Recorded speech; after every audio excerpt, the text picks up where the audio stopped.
I didn't borrow money because I wanted luxury. I borrowed because I wanted silence, silence from bills, silence from family pressure, silence from that voice in my head that kept saying, "You're falling behind." It was a small loan app. You know the type. Bright colors, fast approval. A countdown timer that makes you feel like you're winning something. I entered my details. They asked for contacts for verification. I didn't think much of it. Everyone asks for something these days. I clicked accept, didn't read the long terms, and told myself I'll pay it back in a week.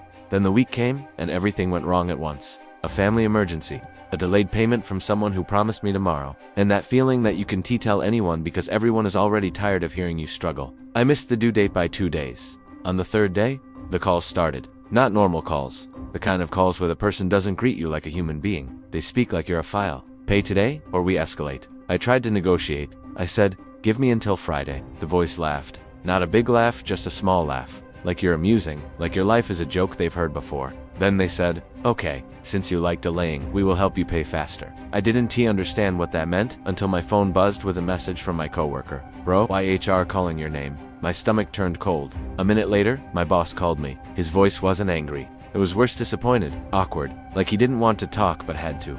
Someone called the office. He said, they said you're owing money and you're refusing to pay.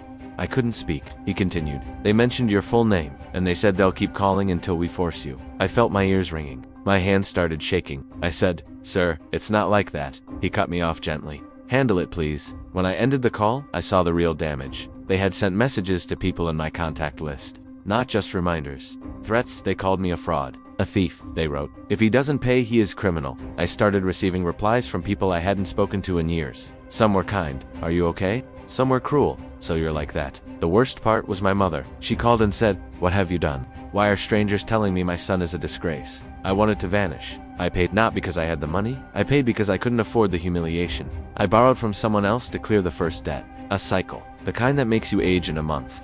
And when it was over, I realized the real horror wasn't the interest. It was the power. That a company could turn your private struggle into public shame with one click. If a lender can threaten your reputation, they're not lending money, they're renting control over your life.